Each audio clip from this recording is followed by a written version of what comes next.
हम सबको लगता है कि हम भारत की आज़ादी की कहानी जानते हैं, है ना? लेकिन क्या हो अगर वो कहानी जो हमें स्कूलों में सुनाई गई शायद अधूरी हो। आज हम इतिहास के पन्ने पलटेंगे और एक ऐसी थ्योरी पर नजर डालेंगे जो इस पूरी कहानी को एक नया मोड़ दे सकती है।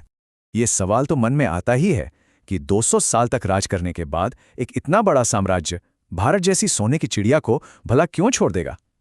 कहानी सुनने में तो बड़ी सीधी सादी लगती है, पर असल में इसमें कई पेच हैं।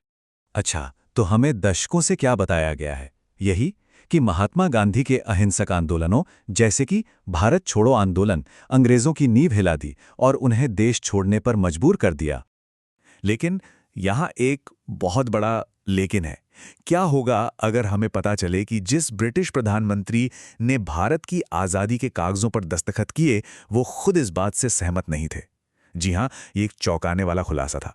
ये है क्लेमेंट एटली, वो ब्रिटिश प्रधानमंत्री जिन्होंने 1947 में इंडियन इंडिपेंडेंस एक्ट पर साइन किया था। मतलब ये वो आदमी थे जिन्होंने भारत की आज़ादी पर आखिरी मुहर लगाई। तो जाहिर है इनकी कही बात का वजन तो होगा। तो हुआ ये कि 1956 में एटली भारत आए हुए थे। उस दौरान जस्टिस पीवी चक्रवर्ती ने उनसे एक बहुत ही सीधा और अहम सवाल पूछ लिया। उन्होंने पूछा कि अंग्रेज़ों के भारत छोड़ने के फैसले पर गांधी जी के आंदोलनों का कितना असर था। और इटली का जवाब सिर्फ एक शब्द में था, मिनिमल। मतलब बहुत ही कम। जरा सोचिए, सिर्फ एक शब्द, और इस एक शब्द में इतिहास की पूरी कहानी को बदलने की ताकत थी। तो सवाल उठता है, अगर गांधी नहीं तो फिर कौन? क्या थी वो असली वजह? एटली ने इसका भी जवाब दिया, और उनका जवाब एक दूसरे बड़े नेता की तरफ इशारा कर रहा था, सुभाष चंद्र बोस। देखिए, गांधी और बोस के रास्ते बिल्कुल अलग थे। एक तरफ गांधी जी का मानना था कि सेकेंड वर्ल्ड वॉर में उलझे ब्रिटेन पर हमला करना ठीक नहीं है, ये अनैतिक होगा। वहीं दूसरी तरफ बोस का नजरिया बिल्कुल अलग था। वो मानते थे कि दुश्मन का दुश्मन दोस्त होता है और यही आज़ादी छीनने का सबसे सही मौका है। और बस इसी सोच के साथ वो निकल पड़े एक बेहद जोखिम भरे सफर पर। वो जर्मनी गए, जापान गए। मकसद सिर्फ एक था, ब्रिटेन के दुश्मनों से हाथ मिलाना और उनकी मदद से भारत को आज़ाद कराना। और जापान के समर्थन से बोस ने खड़ी की अपनी खुद की सेना, जिसका नाम था आज़ाद हिंद फौज या इंडियन नेशनल आर्मी। और ये कोई छोटी मोटी टुकड़ी नहीं थी, इसमें 45,000 से भी ज्यादा सैनिक थे। और दिलचस्प बात यह है कि इनमें से ज्यादातर वही भारतीय सैनिक थे जिन्हें ब्रिटिश सेना की तरफ से लड़ते हुए पकड़ लिया गया था। अब वो पाला बदलकर अपने ही देश के लिए लड़ने को तैयार थे। और फिर बोस ने वो नारा दिया जो आज भी हमारे रोंगटे खड़े कर देता है, तुम मुझे खून दो, मैं तुम्हें आज़ादी दूंगा।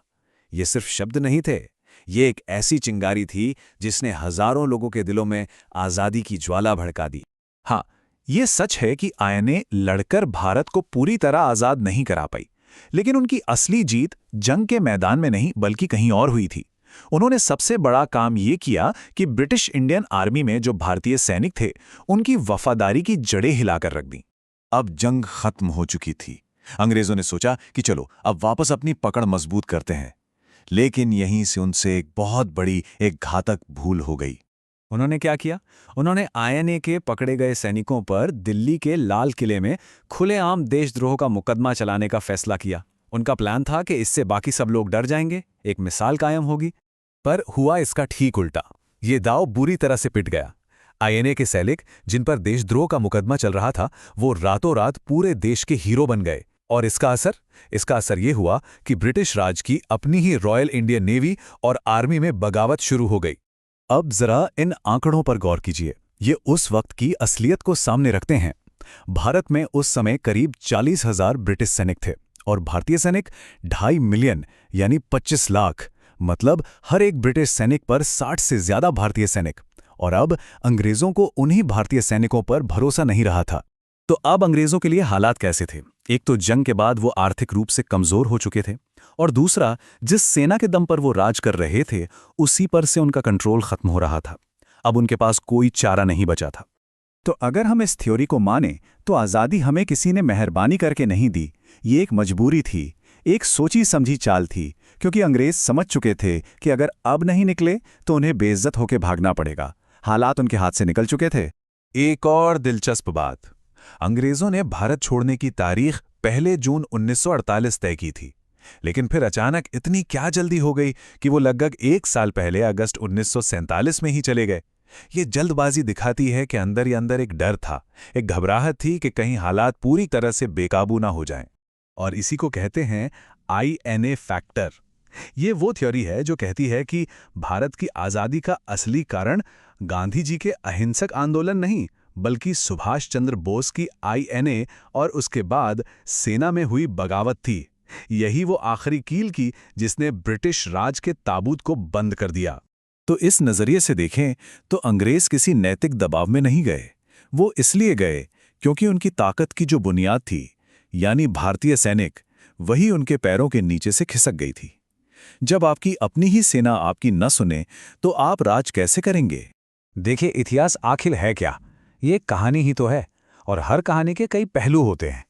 आज हमने कहानी का एक ऐसा ही पहलू देखा जो अक्सर नज़रअंदाज कर दिया जाता है। अब ये हम पर है कि हम किस पहलू पर यकीन करना चाहते हैं, और क्या वाकई कोई एक सच होता है